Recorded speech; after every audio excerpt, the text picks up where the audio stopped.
daawwadha iddoo itti geessinu garuu Oromiyaa guutuudha isiniin jedha daawwattoota keenya. Isiniin hundinuu waan barbaadde yaada keessan nutti himuudhaan akka argitan kanatti isin hojjechiifne mana keessan isin geessine isin qarrashne akka barbaadde mana keessan kaabittiin isin goone isin jedha daawwattoota keenya.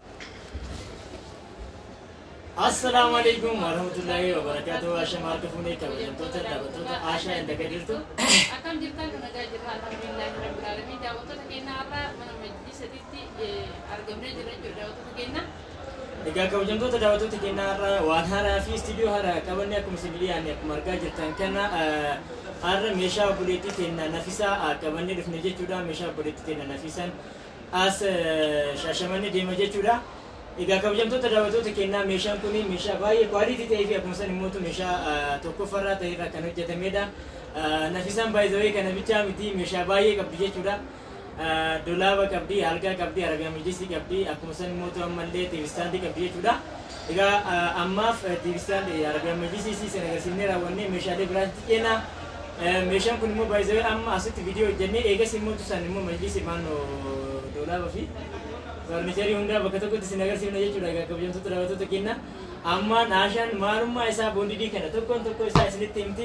Yeroo baay'ee ammaan booda istiidiyoo majlisii yeroo qabannee dhufnu asitti dhufna qabannee isin dhufna maaliif iddoo kana maamila dhaabbataa goonee asitti jijjiirree jechuudha.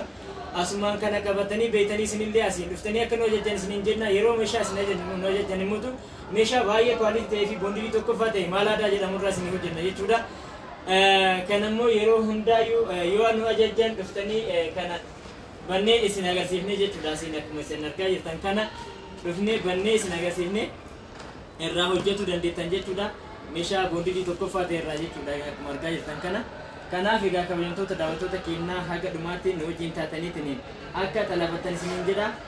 Daawwattoota keenyaa gadiirama sirriitti isin agarsiisa kaameraamaanii ta'uudhaan ani immoo gatii isaa wajjin agarmaan wajjin turaati kaaree meeqa akka ta'ee fi kaareen isaa meeqatiin akka ta'e isinitti hima agarmaan wajjin tura.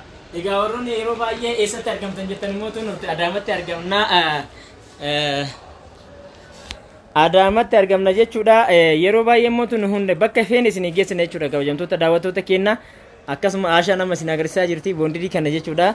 Hayyee daawwattoota keenya Arabiyaan majlisiin kun akkuma argitan kana asirraa ababaa qaba jechuudha daawwattoota keenya. Arabiyaan majlisiin kun kaareen takka yoo ababaa kana hin qabaanne kuma 9,500 meetira takka yoo ababaa kana qabaate garuu qarshii 10,000 jechuudha kaareen. Gatii nutti maayichaa turtanii yeroo baay'ee gatiin isaa kana fakkaataa kun kaareen tokko jechuudha daawwattoota keenya. Akkuma argitan kana beebi tiraastii fi takkaa hedduu wantoota hundaa qaba jechuudha daawwattoota keenya. Warroonni itti barbaadan lakkoofsa bira keenyaa 9,777,656 jechuudha nu argachuu dandeettanii dhimma waasaapii fayyadamna keessattuu gara waasaapii yoo dhuftan baay'ee bareeda. Kun akkuma argitan kana obboleettii keenyaaf kaaree mana isheetiin hojjetamee jira. Isinillee mootiyyuu kaaree mana keessaniitiin mirga kalarii keessaniitiin isin hojjechiisuu dandeenya. Isin jenna haga dhuma viidiyoo keenyan wajjin turuudhaan sheer laayik sabskiraayib gochuun nu raaffatina. Kana bichaa miti kunoo haala kanaanis hojjechiifachuu dandeettanii kunoo abbaa firee miti. Gatiin isaa kaareen takkaa jechuudha isa kana qarshii 13,500 kuni akka laalamu asirra taa'e jechuudha. Jalallee irra taa'antu jiranii beeytanii baay'ee ol ka'iinsa qaba. Fireemii kana jalatti illee ni gala jechuudha daawwattoota keenya. Kana bichaa miti inni teekutu jira. Isin ka barbaadan kalarii barbaadan ajajachuu dandeettanii kun ajaja nama biraatiin ka qophaa'e ajaja keessanii akka barbaadan diizaayinii barbaadan wajjin hojjechiifachuu dandeettanii. Kun immoo digaaf isaa bichaadha daawwattoota keenya. Kana soosee gas.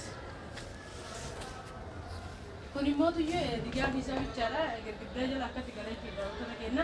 Haala kanaan kunoo kalarii warqaammoo kanarratti hojjetanii isin hojjechuu danda'an jechuudha. Digaaf bichaa ta'e gatiin isaanii qannasa daawwattoota keenya. Bitaadhaa itti fayyadamaa kana bichaa miti meeshaa farniicharii yoo barbaadan algaa dolaabaa tiivistaandii meeshaa mana keessaa wanti hundayyuu isiniif hin binna jechuudha daawwattoota keenya bakka barbaadan isinii geessina. Iddoon jirru Adaamadha iddoon itti geessinu garuu Oromiyaa guutuudha isiniin jedha daawwattoota keenya. Isinii nu bilbiluudha waan barbaadan yaada keessan nutti himuudhaan akka argitan kanatti isin hojjechiifne mana keessan isinii geessine isinii qarrashne akka barbaadan mana keessan kaabittiin isinii goone isiniin jedha daawwattoota keenya. Nu wajjin tura agaruma ammallee kunoo waa hedduutu jira jechuudha xarapheeza adda addaa waan barbaadan haala kana hojii tolchisiisuu dandeettan jechuudha daawwattoota keenya ilaalame baay'ee bareeda. Majlisa kaaree kudha yoo hojjechiistanii kana garaachatti hojjechiistan baay'ee bareeda jechuudha daawwattoota keenya. Mirtiin keenya wannummaan hin jirre tokko hin jiru nu biratti wanti argamu hin jiru. Adaamaa keessatti isin jiree jira lakkoofsa bira keenya illee isin timee jira. Taampinaan irratti illee isiniif laxxafama. waan barbaadan ajajachuu dandeettanii yoo barbaadan immoo arabee majlisii sufaa irratti nu hojjetan sufaa irratti isin hojjechiisuu dandeenya jechuudha. Dizaayinii isin barbaadanii kalarii isin barbaadanii sufaa nyaataa ta'e bunaa ta'e akka isin barbaadanitti galabbate wajjin isin hojjetamuu danda'a jechuudha akkanatti. Kana fakkaata isiniin jedha daawwattoota keenya viidiyoo keenya kanarraa sheer laayik sabskiraayib gochuu hin irraanfatina. Warroonni agarraa mootu sheer sabskiraayib nu gochuudhaan nu wajjin turtan guddaa isin galateeffannaa. Kun asitti illee ni jira jechuudha. Kunillee abbaan soddoomaati. Fakkeenyaaf inni kun asirraa ka'ee haga asiitti ol ka'iinsi isaa asii ka'ee mootu haga asiitti kaaree tokko jechuun maal jechuudha jettanii gisee baay'ee na gaafattan kaaree tokko jechuun isa kana jechuudha. Fakkeenya inni kuni hababaan qabu waan ta'eef kaareen takka isaa qarshii 9,500 ol ka'iinsi isaa abbaan soddomaatti isiniin jedhee jira daawwattoota keenya. Kana fakkaata majlisiin kun haala kanaan majlisii sirriitti xankaaraa ta'e irraa hojjetanii koottaatii ajajadhaa isinii hojjetan isiniin jedha daawwattoota keenya. Wanti asitti hin hojjetamne hin jiru, wanti nu biraa isin hin arganne hin jiru isiniin jedhee jira. Akkuma dura ammallee meeshaa hundaayyuu meeshaa kwaalitii ta'een hojjenna. Kana fakkaata isiniin jedha daawwattoota keenya. Anammoo xumuree jira. Yaada biraa yoo qabaattan karaa komeentiitiin kaa'achuu dandeettanii, karaa daayirektiin dhuftanii bilbiltanii bahachuu dandeettanii. Dhiyoo WhatsApp isin keessummeessina warri isin keessummeessuu dhabnee agarraa. Nu komentii jalatti gisee takka takka nu qabattan immoo waan biisi taanee qabaan nuti baay'atuu fi isin keessummeessina. Kottaa isiniin jedha daawwattoota keenya. Amma xumureera. Assalaamu alaikum warahmatullaahi wabarakatuh. Egaa kabajamtoota daawwattoota keenya akkuma argitan Aashaan hunda isaa tokko tokko isin ibsitee jirti jechaadha.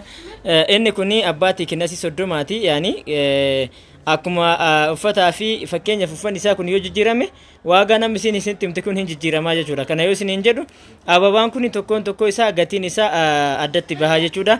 Egaa kabajamtoota daawwattoota keenya warroonni chaanaalii keenya jaalatanii gama keenya dhuftan guddaa galatoomaa isiniin jenna. Chaanaalii kana immoo laayik godhaa akka namoota baay'ee bira ga'u isiniin jenna. Warroonni chaanaalii keenya faaraa taatan immoo sabskiraayib godhaa isiniin jenna. Ammaan xumuree jira. Assalaamu alaikum warahmatullahi wabarakatuh.